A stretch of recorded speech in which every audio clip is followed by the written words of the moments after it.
नमस्कार, आदाब, सत श्री अकाल, जय हिंद, वंदे मातरम। आज हम बात करने वाले हैं वर्णमाला में तीसरे पार्ट के बारे में, जिसमें हम बात करने वाले हैं व्यंजन के बारे में। आज हम विस्तार से जानेंगे। तो आज हम जान लेते हैं कि व्यंजन किसे कहते हैं, और जो सभी एग्जाम की दृष्टि से अत्यंत महत्वपूर्ण स्थान रखता है वही है व्यंजन। ठीक है, तो व्यंजन किसे कहते हैं कि वह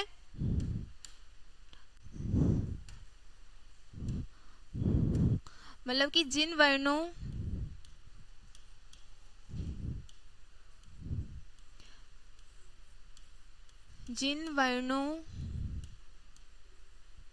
को को बोलने जिन वर्णों को बोलने के लिए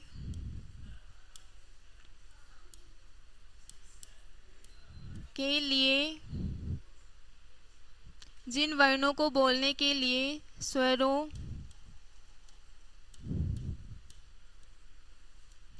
का सहयोग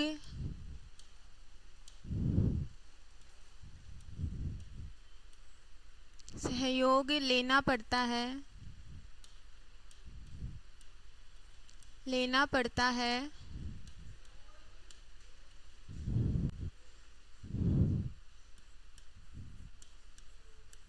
है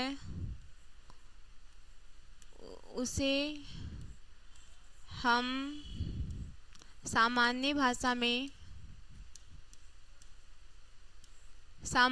भाषा में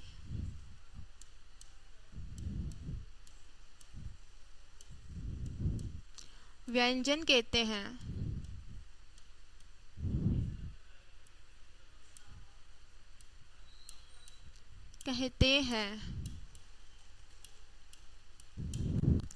अब जो अपने व्यंजनों की जो संख्या होती है, मतलब कि जिन वर्णों को बोलने के लिए हमें स्वरों की सहायता लेनी पड़ती है, उसे हम क्या कहते हैं, व्यंजन कहते हैं। कैसे कि अगर हम व्यंजन को बोलने के लिए स्वरों की सहायता नहीं लेंगे तो वो क्या होता है कि जो व्यंजन होता है वो वर्ण बनकर रह जाता है। मतलब वो क्या होता है, वो आधा ही होता है। कैसे होता है, जैसे कि मैंने एक वर्ण लिया क, जब तक इसमें स्वर नहीं मिला और इसके नीचे क्या लगा हुआ है, हलंत लगा हुआ है, इसका मतलब क्या है कि ये आधा है। मतलब आधा मतलब ये वर्ण है। अगर हम इसमें स्वर जोड़ दें तो जब हमने इसमें स्वर जोड़ा तब जाके ये क्या बना, पूरा क। हम दूसरा उदाहरण भी ले सकते हैं, जैसे कि ग। अब जो ग है वो भी आधा है, ठीक है। जब हम इसमें स्वर मिलाएंगे तभी जाके ये क्या बनेगा, पूरा ग। इसीलिए व्यंजन को बोलने के लिए स्वरों की सहायता लेनी पड़ती है। उसके बाद अगर हम व्यंजनों की संख्या जाने तो जो व्यंजनों की जो संख्या होती है वो कितनी होती है, व्यंजनों की संख्या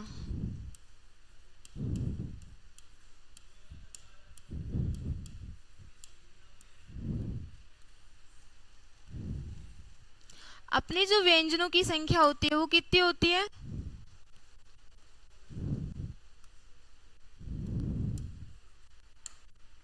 हिंदी वर्णमाला में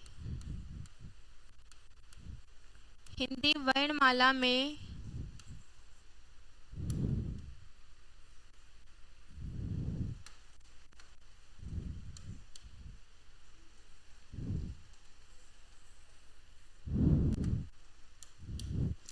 वर्णमाला में कुल 33 व्यंजन होते हैं।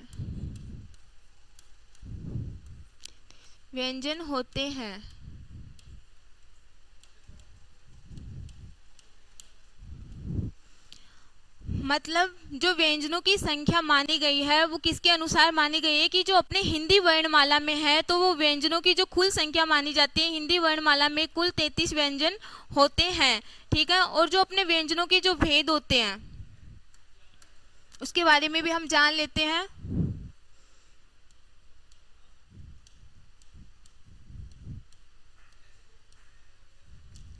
के भेद, अब जो अपने व्यंजन के हैं तो व्यंजन के जो मुख्य भेद होते हैं वो कितने होते हैं, व्यंजन के मुख्य भेद 3 होते हैं। कौन कौन से होते हैं? अपना जो पहला होता है वो कौन सा होता है? स्पर्श व्यंजन।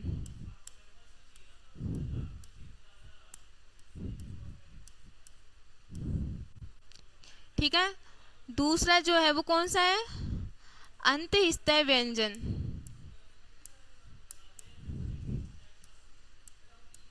अंतःस्थय व्यंजन। और जो अपना तीसरा है वो कौन सा है? ऊष्म व्यंजन।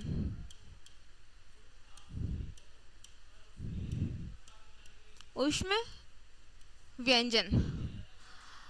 अब जो अपने व्यंजन के जो भेद है वो कितने हैं? 3 है। और जो 3 भेद है वो कौन कौन से हैं? जो अपना पहला है वो कौन सा है? स्पर्शी व्यंजन। स्पर्शी व्यंजन जिसे हम क्या कहते हैं?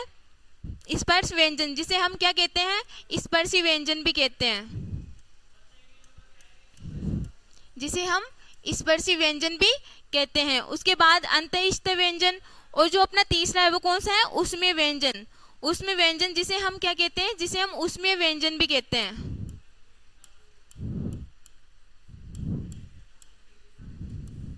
ऊष्मीय व्यंजन। ठीक है। अब जो अपने स्पर्शी व्यंजन है, तो अपने स्पर्शी व्यंजन में जो वर्ग होते हैं वो कितने होते हैं? 5 वर्ग होते हैं। अब जो 5 वर्ग है वो कौन कौन से होते हैं? जो अपना पहला है वो कौन सा है? क वर्ग। दूसरा कौन सा है? च वर्ग। तीसरा कौन सा है? ट वर्ग। चौथा कौन सा है? त वर्ग। और जो पांचवा है वो कौन सा है? प वर्ग। उसके बाद ये जो इसके वर्ग है वो कितने होते हैं? 5 होते हैं। उसके बाद अगर हम बात करें अंतःस्थय व्यंजन के बारे में, तो जो अंतःस्थय व्यंजनों की जो संख्या होती है वो कितनी होती है? 4 होती है। और वो 4 कौन सी होती है? य, र, ल और व। ठीक है। ये जो 4 संख्या होती है कितनी होती है? ये 4। और जो अपने उसमें व्यंजन है, तो उसमें व्यंजनों की संख्या भी कितनी होती है? 4 होती है। कौन कौन सी होती है? स, श, स और है। तो इनकी संख्या भी कितनी होती है? 4 होती है।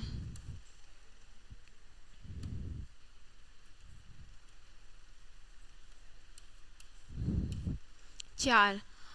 अब जो ये अपने अंतःस्थय व्यंजन है, तो अंतःस्थय व्यंजन में जो ये और व, ये जो 2 है वो क्या है? अर्ध स्वर है। क्या है? अर्ध स्वर। ठीक है। उसके बाद अगर हम इनके बारे में विस्तार से चर्चा करें, तो सबसे पहले हम बात कर लेते हैं स्पर्शी व्यंजन के बारे में।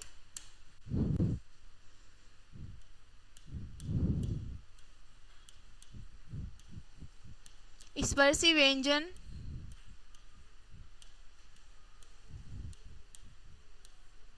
अब जो अपने स्पर्शी व्यंजन होते हैं, तो ये जो स्पर्शी व्यंजन है इन्हें बोलने के लिए ये किसका सहयोग लेते हैं? ये स्वरों का सहयोग लेते हैं। किसका? स्वरों का सहयोग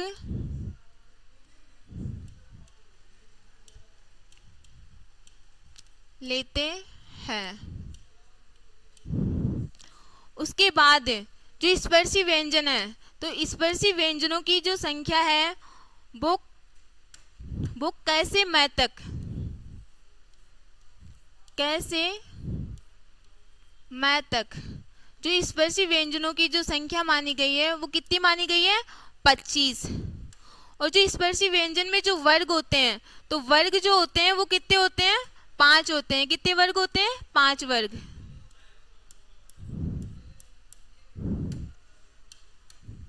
कितने वर्ग होते हैं? 5 वर्ग। ठीक है। अब हम जो स्पर्शी व्यंजन के जो 5 वर्ग हैं, तो उन 5 वर्गों के बारे में हम अच्छे से जान लेते हैं। जैसे कि हमने लिया कि जो पहला वर्ग है वो कौन सा है, क वर्ग। क वर्ग। अब जो क वर्ग में जो व्यंजन आते हैं वो कितने आते हैं, 5 आते हैं। क, ख, ग, घ और अण। ठीक है। अब उसके बाद जो च वर्ग है अपना दूसरा, उसमें भी कितने व्यंजन आते हैं, 5 आते हैं। च वर्ग।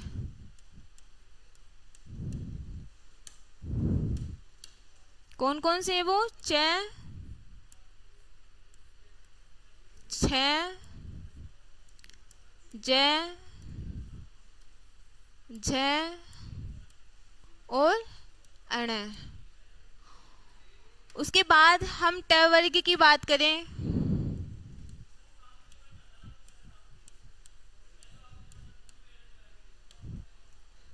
तो ट वर्ग में कौन कौन से आते हैं, ट, ठ, ड,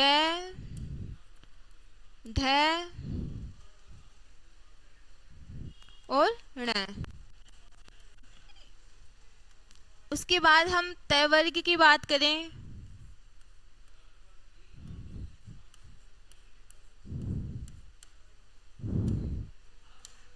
तो इसमें आते हैं त, त, थ,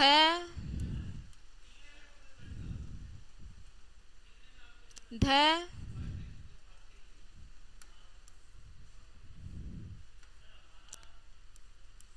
द, ध और न। उसके बाद हम प वर्ग की बात करें,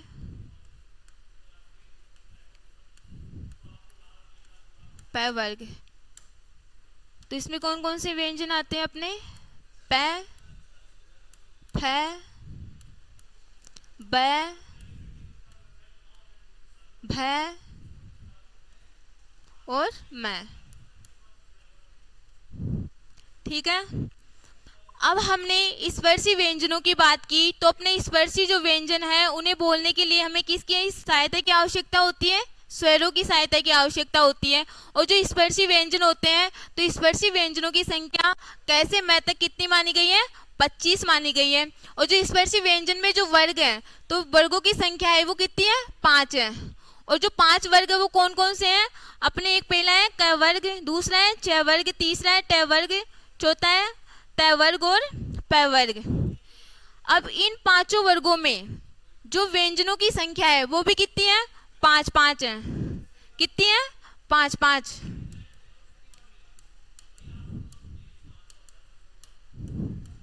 और इनको टोटल मिलाकर ही जो स्पर्शी व्यंजनों की संख्या है वो कितनी है, 25 है। अगर अब हम जाने, अगर एग्जाम में पूछा जाए कि स्पर्शी व्यंजन में जो पहला वर्ग है उसमें पहले वर्ग में कौन सा व्यंजन है, तो हमें पहले वर्ग का जो पहला व्यंजन बताना है वो कौन सा बताना है, क। और अगर पूछा जाए कि स्पर्शी व्यंजन में जो लास्ट प वर्ग है तो उसका अंतिम व्यंजन कौन सा है, तो हमें क्या बताना है, मैं। ठीक है। उसके बाद में अगर बात की जाए इन सब की संख्या आपको यही बतानी है। उसके बाद अगर बात की जाए तो जो अपने क वर्ग है जिसमें क, ख, ग, घ, ण, तो ये किससे बोले जाते हैं, ये अपने कंठ से बोले जाते हैं। किससे बोले जाते हैं, कंठ से। और अपना जो दूसरा वर्ग है च वर्ग, तो ये जो च वर्ग है ये किससे बोले जाते हैं, तालु से।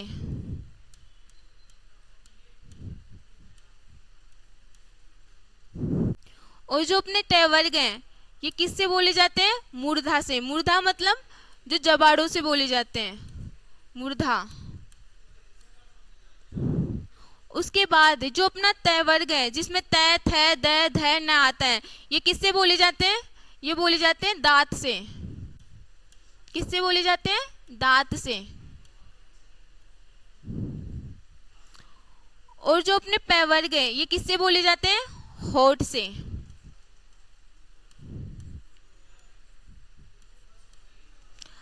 अब जो अपने क वर्ग है, तो क वर्ग में जो 5 व्यंजन है वो किससे बोले जाते हैं? कंठ से। कैसे? जैसे कि क, ख, ग, घ, ण, मतलब बोलने से ही पता चल रहा है कि ये किससे बोले जा रहे हैं?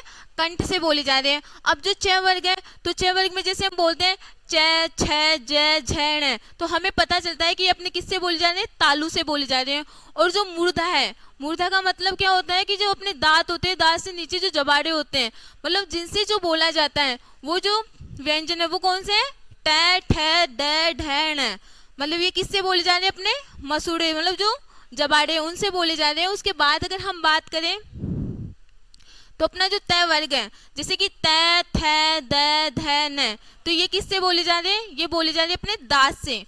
उसके बाद अगर हम प वर्ग की बात करें तो प, फ, ब, भ, म, प, फ, ब, भ, म, ये किससे बोले जा रहे हैं? अपने होठों से।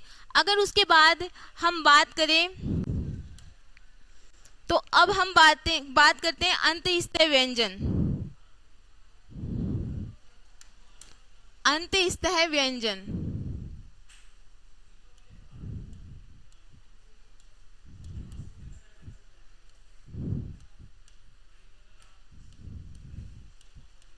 अब जो अपने अंतःस्थय व्यंजन है, तो इनकी संख्या के बारे में हमने जान लिया था कि इसकी जो संख्या होती है वो कितनी होती है? 4 होती है। कौन कौन सी? य, र, ल और व। कितनी हो गई ये संख्या? 4। और जी इसमें य और व है, ये किससे बोले जाते हैं? हाँ, ये क्या होते हैं? अर्ध स्वर होते हैं। क्या होते हैं ये? अर्ध स्वर।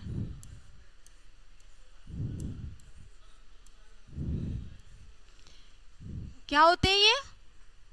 अर्ध स्वर। और इन्हें क्या कहा जाता है? अंतःस्थय व्यंजन को, अंतःस्थय व्यंजन को ऊष्म व्यंजन भी कहा जाता है।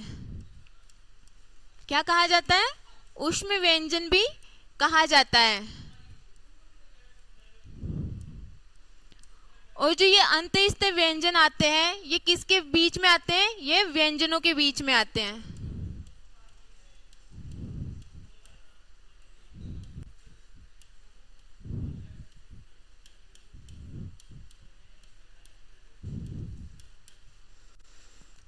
मतलब जो अंतःस्थय व्यंजन है, इनकी संख्या 4 मानी जाती है। वो 4 कौन कौन सी है? य, र, ल, व। और इसमें जो य और व है वो क्या है? अर्ध स्वर है। उसके बाद जो अंतःस्थय व्यंजन है, तो अंतःस्थय व्यंजन को क्या कहा जाता है? ऊष्म व्यंजन भी कहा जाता है। उसके बाद जो ये अंतःस्थय व्यंजन है, ये किसके बीच में आते हैं? ये व्यंजनों के बीच में आते हैं।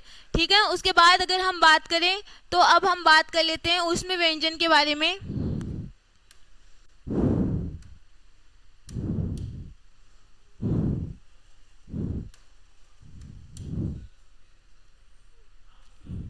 तो अब हम बात कर लेते हैं ऊष्म व्यंजन के बारे में।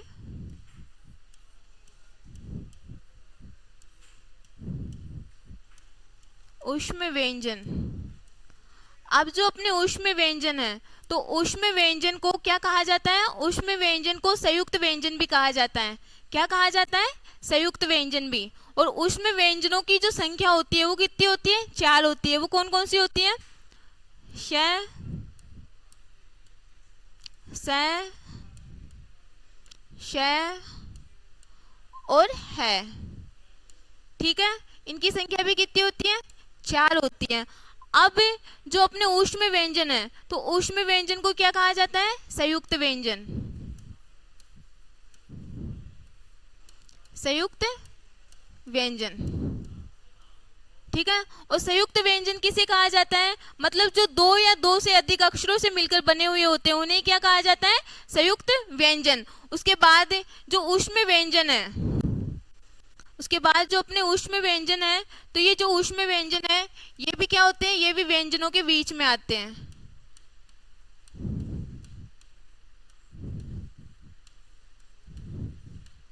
किसके बीच में आते हैं? ये व्यंजनों के बीच में आते हैं। और जो इसमें जो है, ये किससे बोला जाता है? ये कंठ से भी बोला जाता है। किससे बोला जाता है? कंठ से भी। उसके बाद अगर हम बात करें तो अब हम बात कर लेते हैं अनुनासिक व्यंजन के बारे में कि अनुनासिक व्यंजन क्या होते हैं, जिसे अनुनासिक भी कहते हैं। अनुनासिक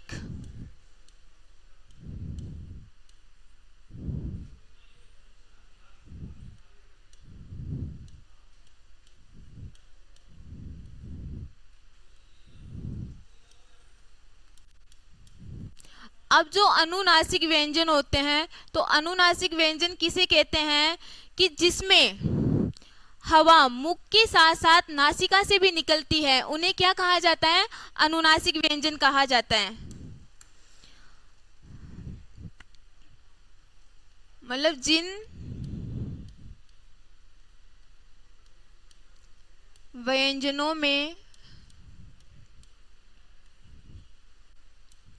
व्यंजनों में मुख के साथ साथ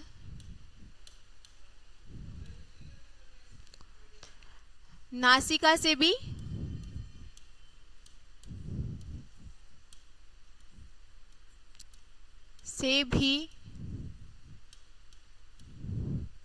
हवा बाहर निकलती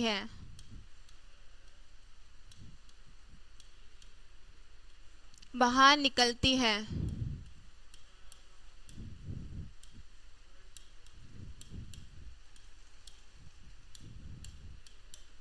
उसे क्या कहा जाता है? अनुनासिक व्यंजन कहा जाता है। मतलब जो व्यंजन मुख और नाक दोनों से बोले जाते हैं, उसे क्या कहा जाता है? अनुनासिक कहा जाता है। और इन अनुनासिक व्यंजनों को ही क्या कहा जाता है? इन्हें पंचमाक्षर भी कहा जाता है। क्या कहा जाता है? पंचमाक्षर भी कहा जाता है।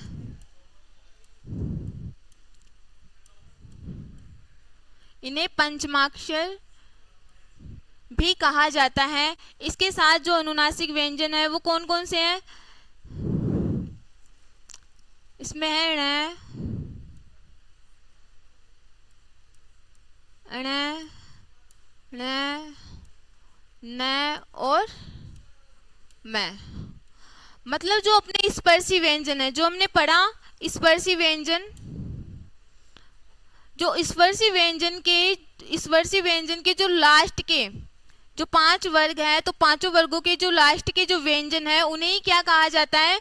उन्हें ही अनुनासिक व्यंजन कहा जाता है। उसके बाद अगर हम बात करें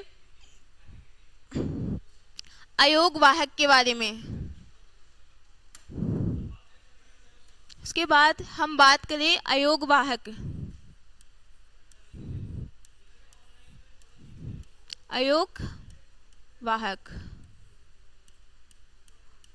अब अयोग वाहक किसे कहा जाता है? मतलब जिनकी गिनती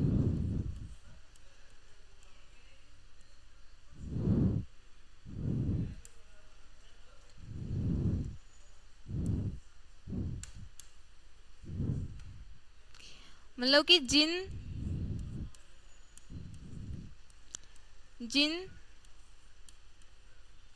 स्वरों की गिनती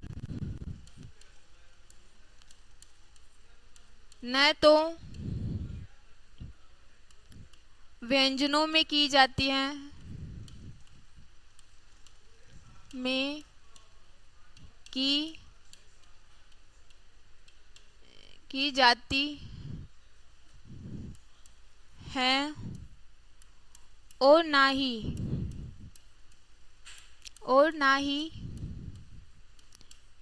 स्वरों में की जाती है। स्वरों में की जाती है।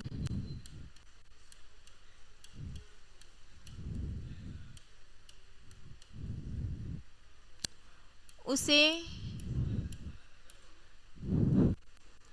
ही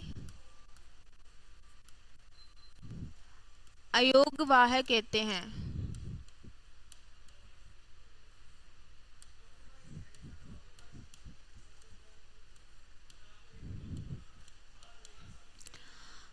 मतलब कि जिन स्वरों की गिनती न तो व्यंजनों में की जाती है और न ही स्वरों में की जाती है, उन्हें क्या कहा जाता है? उन्हें अयोगवाहक कहा जाता है। जैसे कि अयोगवाहक में क्या क्या आते हैं? जैसे कि इसमें आते हैं अंग,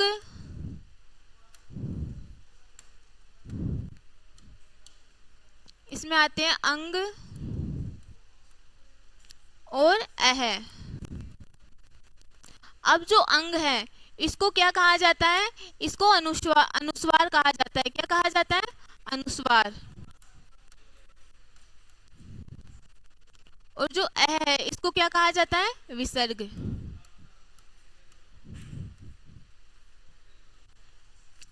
ठीक है, मतलब अयोगवाहक किसे कहा जाता है? जिनकी गिनती ना तो स्वरों में की जाती है और ना ही व्यंजनों में की जाती है, उन्हें अयोगवाहक कहा जाता है। और जो अयोगवाहकों की जो संख्या होती है वो कितनी होती है? 2 होती है। और जो 2 कौन कौन सी है? एक तो है अंग और एक है अह। अब जो अंग है इसको क्या कहा जाता है? इसको अनुस्वार भी कहा जाता है। और जो अह है इसको क्या कहा जाता है?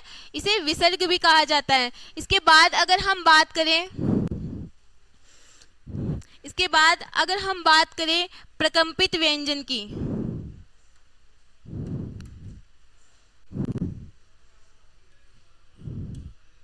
प्रकंपित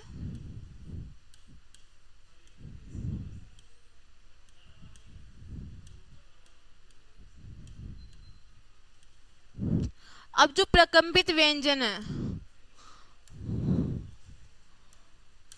वो क्या है? र। मतलब प्रकंपित जो व्यंजन है वो क्या है? र है। प्रकंपित व्यंजनों की जो संख्या है वो कितनी है? 1 है। कितनी है? 1 है। मतलब कि जिन व्यंजनों के उच्चारण में 2-3 बार कंपन होता है उसे ही क्या कहा जाता है? प्रकंपित व्यंजन कहा जाता है। और प्रकंपित व्यंजन में जो आता है वो क्या आता है? र आता है। उसके बाद अगर हम बात करें उत्क्षिप्त व्यंजन की, उसके बाद अगर हम बात करें उत्क्षिप्त व्यंजन की,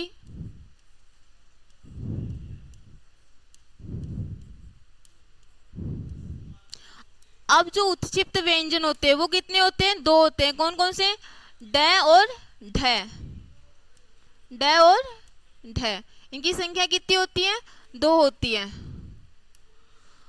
मतलब कि क्या होती है कि जिसमें जीभ एक झटके के साथ नीचे गिरती है उसे ही क्या कहा जाता है? उत्क्षिप्त व्यंजन कहा जाता है। जैसे कि ड और ढ, मतलब जो जीभ है ना वो क्या करती है? झटके के साथ नीचे गिरती है, उसे उत्क्षिप्त व्यंजन कहा जाता है। उसके बाद अगर हम बात करें तो हम बात कर लेते हैं पार्श्विक व्यंजन की।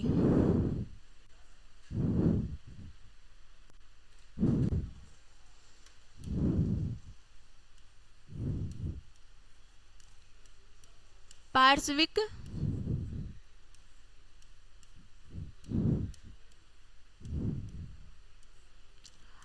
अब जो पार्श्विक व्यंजन है तो पार्श्विक व्यंजनों की संख्या कितनी होती है? पार्श्विक व्यंजन की संख्या भी 1 ही होती है। और जो पार्श्विक व्यंजन में आता है वो क्या है? ल। और इसकी संख्या कितनी होती है? 1 होती है। अब पार्श्विक व्यंजन क्या होता है? पार्श्विक व्यंजन वो होता है जिसमें जब हम बोलते हैं ल तो मतलब मुख के दोनों तरफ से जो हवा तेज गति से बाहर निकलती है वही क्या होती है? पार्श्विक व्यंजन होते हैं। अगर उसके बाद हम बात करें संयुक्त व्यंजन की,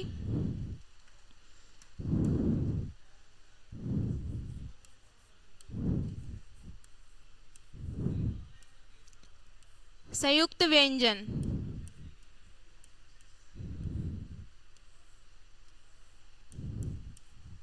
अब जो संयुक्त व्यंजन होते हैं तो संयुक्त व्यंजनों की संयुक्त व्यंजन पहले तो होते क्या है कि जो 2 या 2 से अधिक अक्षरों से मिलकर बने हुए होते हैं उन्हें संयुक्त व्यंजन कहते हैं।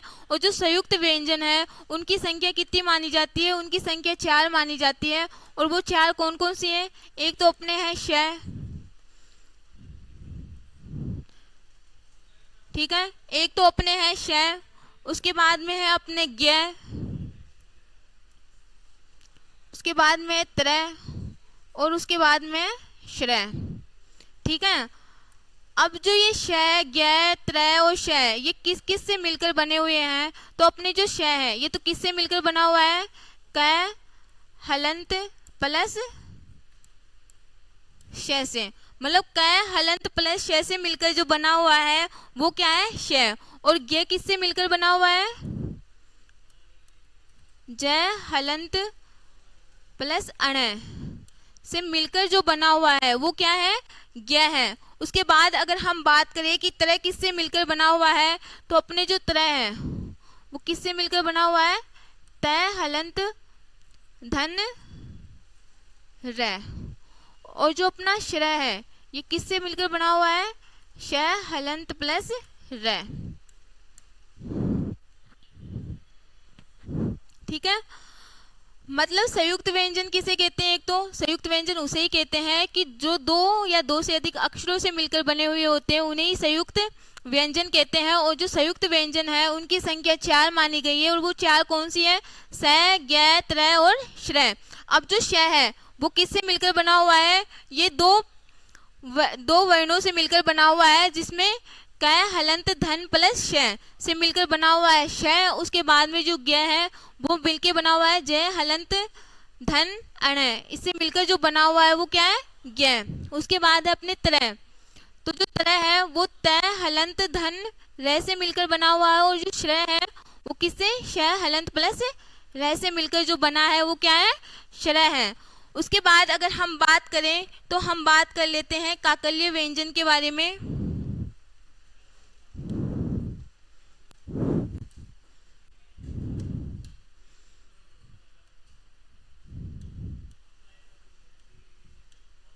काकल्य व्यंजन,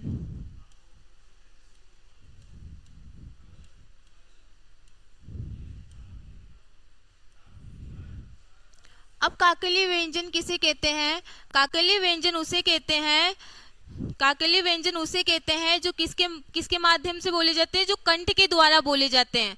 मतलब जो व्यंजन कंठ के द्वारा बोले जाते हैं उसे हम क्या कहते हैं, काकल्य व्यंजन कहते हैं। और काकल्य व्यंजन में जो व्यंजन आता है वो क्या है। और जो काकल्य व्यंजन की जो संख्या है वो कितनी है, 1 है। उसके बाद अगर हम बात करें आगत व्यंजन की,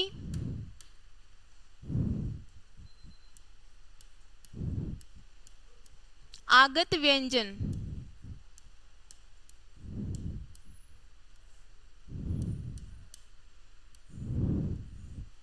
अब आगत व्यंजन क्या होते हैं, मतलब जिन व्यंजनों के नीचे नुक्ता लगा हुआ होता है, या फिर जो व्यंजन देश के ना होकर दूसरे अपने देश के ना होकर दूसरे देश से आए हुए होते हैं, उन्हें हम क्या कहते हैं, आगत व्यंजन कहते हैं।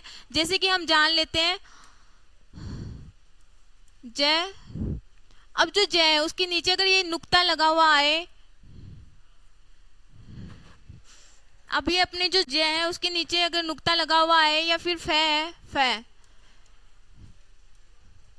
उसके नीचे नुक्ता लगे आए, तो इसको क्या कहते हैं, आगत व्यंजन। मतलब कोई भी ऐसा व्यंजन जिनके नीचे नुक्ता लगा हुआ आए वही कौन से होते हैं, आगत व्यंजन होते हैं। मतलब जो अपने देश के ना होकर दूसरे देश के होते हैं उन्हें क्या कहा जाता है, उन्हें आगत व्यंजन कहा जाता है। उसके बाद में अगर हम जान ले दंतोष्ठ्य व्यंजन,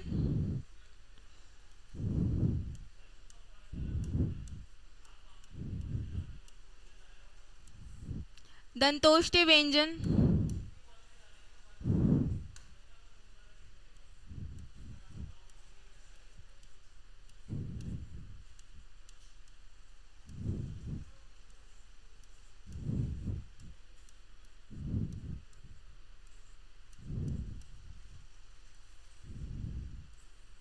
अब जो दंतोष्ठ्य व्यंजन है, दंतोष्ठ्य व्यंजन क्या होते हैं, मतलब जो दांत और होठ दोनों से मिलकर जो बोले जाते हैं उन्हें क्या कहते हैं, दंतोष्ठ्य व्यंजन कहते हैं। और जो दंतोष्ठ्य व्यंजनों की जो संख्या होती है वो कितनी होती है, 1 होती है, और वो भी क्या होती है, वह।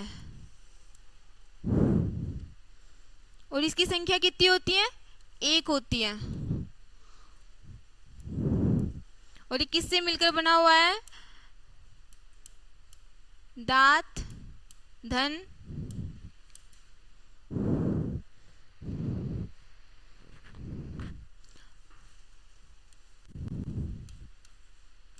ओष्ठ्य, मतलब दंतोष्ठ्य।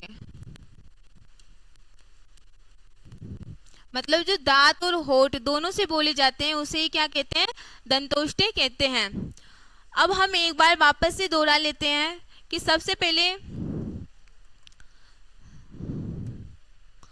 देखो, सबसे पहले हमने क्या जाना, सबसे पहले हमने जाना कि व्यंजन किसे कहते हैं। तो व्यंजन किसे कहते हैं, जिन वर्णों को बोलने के लिए स्वर का सहयोग लिया जाता है उसे क्या कहा जाता है, व्यंजन कहा जाता है। क्योंकि बिना व्यंजन, बिना स्वर के जो व्यंजन होता है वो अधूरा होता है, आधा होता है, लेकिन जब उसमें स्वर जोड़ दिया जाता है तो पूरा व्यंजन बन जाता है। उसके बाद में हमने जाना कि व्यंजनों की संख्या कितनी होती है। तो हिंदी वर्णमाला के अनुसार जो व्यंजनों की संख्या होती है वो कितनी होती है, 33 होती है। उसके बाद हमने जाना कि जो व्यंजनों के जो भेद होते हैं वो कितने होते हैं। तो अपने जो व्यंजनों के भेद होते हैं वो 3 होते हैं, और जो 3 थे वो कौन कौन से थे, स्पर्शी व्यंजन जिसे स्पर्श व्यंजन भी कहा जाता है, अंतःस्थायी व्यंजन और ऊष्म व्यंजन। फिर जो स्पर्शी व्यंजन है उसके भी 5 वर्ग हैं, जो अंतःस्थायी व्यंजन है वो भी 4 है, और जो ऊष्म व्यंजन है वो भी कितने हैं, 4 हैं। उसके बाद में हमने स्पर्शी व्यंजन के बारे में विस्तार से जाना कि जो स्वर की सहायता से जाने जाते हैं, और कैसे मैथक जो स्पर्शी व्यंजनों की जो संख्या होती है वो कितनी होती है, 25 होती है। और स्पर्शी व्यंजन में जो वर्ग होते हैं वो कितने होते हैं, 5 होते हैं। उसके बाद हमने जाना,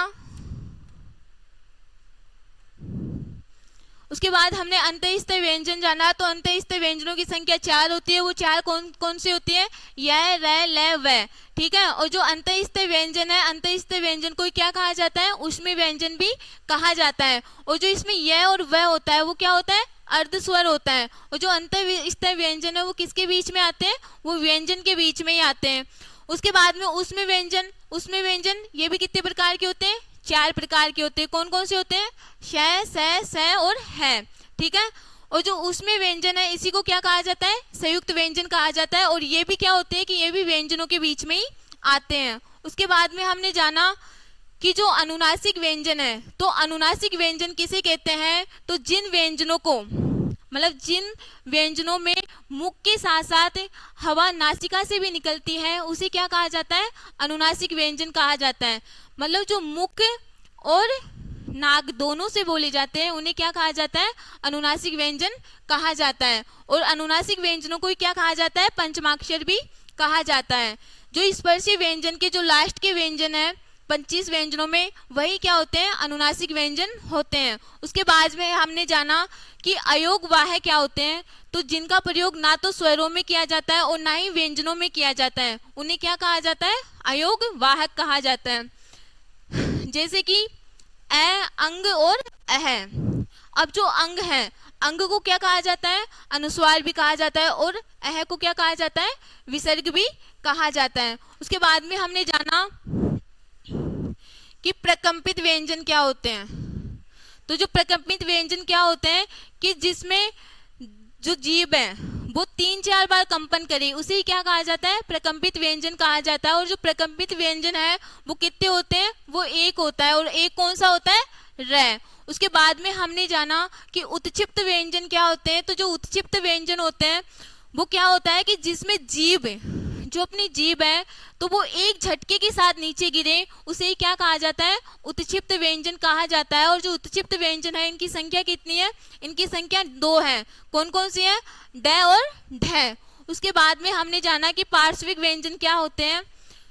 तो पार्श्विक व्यंजन क्या होता है कि जिनमें जब हम कोई व्यंजन बोलते हैं तो मुख के दोनों दिशाओं से हवा बाहर निकलती है तो उसे क्या कहा जाता है, पार्श्विक व्यंजन कहा जाता है। जिसमें क्या आता है, ल। और पार्श्विक व्यंजनों की संख्या कितनी होती है, 1 होती है। उसके बाद में हमने जाना संयुक्त व्यंजन।